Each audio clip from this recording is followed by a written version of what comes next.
జై శ్రీమన్నారాయణ. సుందరకాండలో సీతా, రాముడిని ఇక మరచిపో.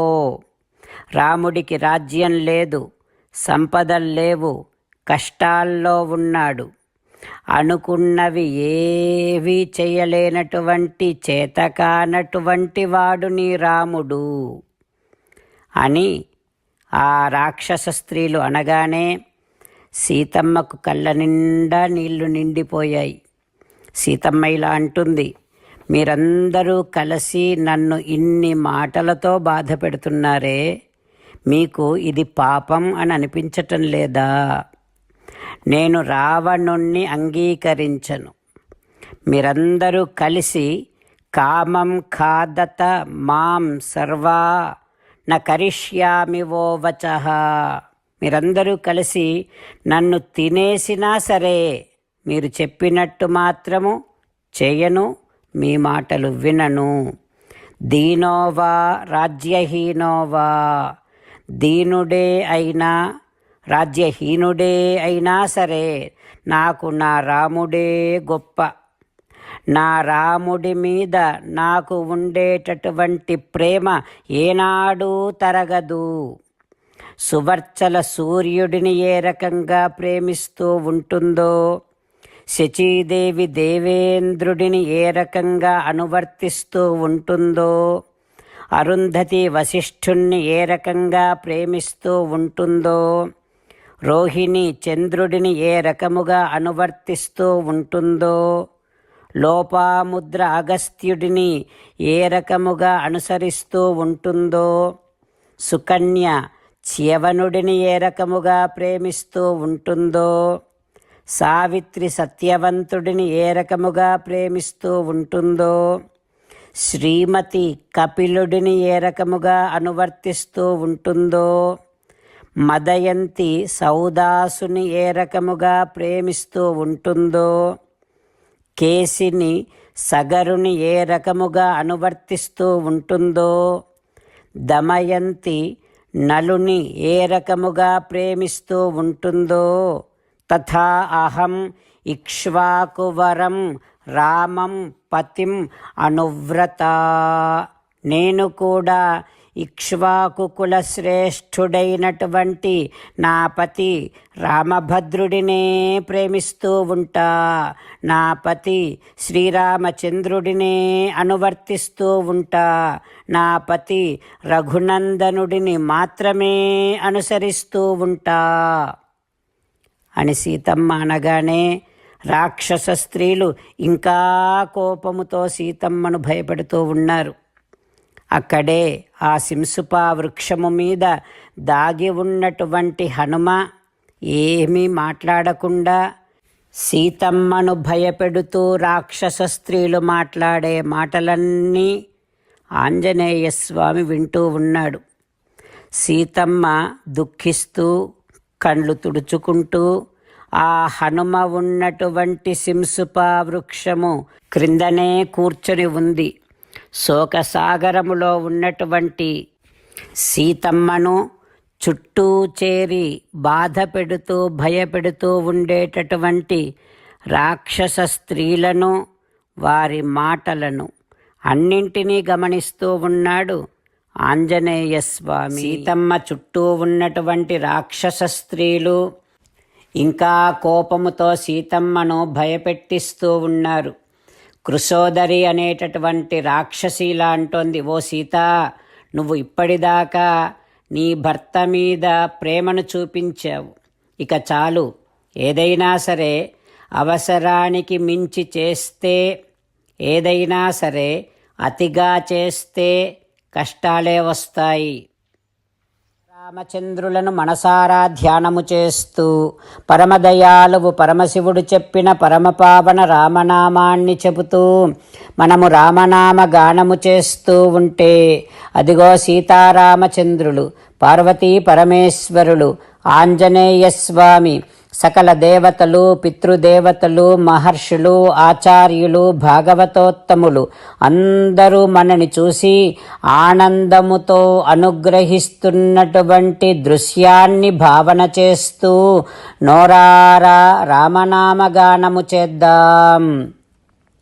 రామ రామ దశరథ రామ, రామ రామ దశరథ రామ, హే హే రాజా రామ, హే హే రాజా రామ, హే హే సీతారామ, హే హే సీతారామ. జై శ్రీమన్నారాయణ. భక్తులకు ప్రత్యేకమైనటువంటి విజ్ఞాపన.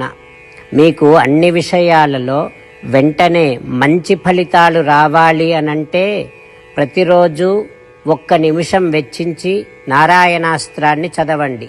ఇక మీకు తిరిగే ఉండదు.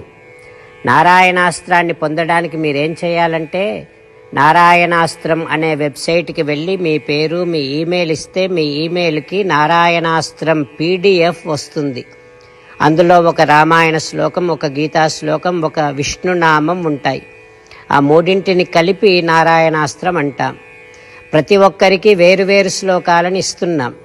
ఆ రకంగా ఎవరి శ్లోకాన్ని వారు ప్రతిరోజు తప్పనిసరిగా చదవటం వలన ప్రతిరోజు ప్రతి 24,000 భక్తులతో ఒకసారి సంపూర్ణ రామాయణ పారాయణ, 33 సార్లు శ్రీమద్ భగవద్గీత పారాయణ, 24 సార్లు శ్రీ విష్ణు సహస్రనామ స్తోత్ర పారాయణ జరుగుతుంది. ప్రతి ఒక్కరికి అంతటి విశేష ఫలితము ప్రతిరోజు లభిస్తుంది. అందుకని మీరు, మీ కుటుంబ సభ్యులు అందరూ ఒక్కొక్కరు ఒక్కొక్క నారాయణాస్త్రాన్ని వెంటనే పొందండి. జై శ్రీమన్నారాయణ. శ్రీమద్ భగవద్గీత సారాంశముగా 18వ అధ్యాయములో 65 నుంచి 69 శ్లోకముల ద్వారా శ్రీకృష్ణ భగవానుడు మనందరినీ ఒక 8 పనులు చేయమని చెబుతూ పరమాత్మ ఈ రకంగా అంటూ ఉన్నాడు. ఎవరెవరైతే నేను చెప్పిన ఈ 8 పనులు చేస్తారో వారందరూ నాకు చాలా ఇష్టమైన వారవుతారు. అప్పుడు వారిని నేను సకల పాపముల నుండి, సకల దుఃఖముల నుండి విముక్తులను చేసి నా అంతటి వారిగా చేసుకుంటా, తరగని ఆనందాన్ని అనుభవింపచేస్తా. నిజమే చెబుతున్నా, ప్రమాణము చేసి చెబుతున్నా అంటూ సాక్షాత్తుగా దేవదేవుడైన శ్రీమన్నారాయణుడైన శ్రీకృష్ణ భగవానుడే మనను ఈ 8 పనులు చేయమని చెబుతూ ఉన్నాడు కనుక, హో శ్రీమన్నారాయణ, కరిష్యే వచనం తవ, తప్పకుండా చేస్తా, నువ్వు చెప్పినట్టే చేస్తా అంటూ మనం ప్రతిరోజు దేవదేవుడైన శ్రీమన్నారాయణుడికి ఈ రకంగా మాట ఇద్దాం. హో శ్రీమన్నారాయణ, నువ్వు చెప్పినట్టే నేను నిన్నే సంతతము ధ్యానము చేస్తూ ఉంటా. హో శ్రీమన్నారాయణ, నువ్వు చెప్పినట్టే నేను నీ భక్తుడిగానే ఉంటా. హో శ్రీమన్నారాయణ, నువ్వు చెయ్యమన్నట్టే నేను నా విధులను, కర్తవ్యాలను నీ సేవగా, నీ తృప్తి కోసమనే సక్రమంగా నిర్వర్తిస్తూ ఉంటా. హో శ్రీమన్నారాయణ, నువ్వు చెప్పినట్టే నేను నీవాడిని అనే మహావిశ్వాసాన్ని సంతతము కలిగి ఉంటూ నా హృదయములో నీకే నమస్కరిస్తూ ఉంటా. హో శ్రీమన్నారాయణ, మామేకం శరణం వ్రజ, నన్నొక్కడిని మాత్రమే శరణు వేడుకో అని నువ్వే అన్నావు కనుక నేను నిన్ను ఒక్కడిని మాత్రమే శరణు వేడుకుంటా. హో శ్రీమన్నారాయణ, మా శుచః, ఇక దుఃఖించకు అని నువ్వే నాకు భరోసా ఇస్తూ ఉన్నావు కనుక నేను ఇక దుఃఖించను. హో శ్రీమన్నారాయణ, నువ్వు చెప్పినట్టే నువ్వు నా కోసమని చెప్పిన శ్రీమద్భగవద్గీతను ఎప్పుడో ఒక్కసారి కాకుండా ప్రతిరోజు కనీసము 1 శ్లోకాన్నైనా అనుసంధానము చేస్తూ గీతోపదేశాన్ని జ్ఞాపకం చేసుకుంటూ ఉంటా. హో శ్రీమన్నారాయణ, నువ్వు చెప్పినట్టే నువ్వందరి కోసమని చెప్పిన శ్రీమద్భగవద్గీతను తెలియని భక్తులందరికీ తెలియచేసే నా వంతు ప్రయత్నాన్ని నిరంతరము కొనసాగిస్తూనే ఉంటా. ఓ శ్రీమన్నారాయణ, నేను నువ్వు చెప్పినట్టే చేస్తా, నీకు నచ్చినట్టే ప్రవర్తిస్తా, నీకోసమే పని చేస్తూ ఉంటా. కరిష్యే వచనం తవ. సర్వం శ్రీకృష్ణార్పణమస్తు. జై శ్రీమన్నారాయణ.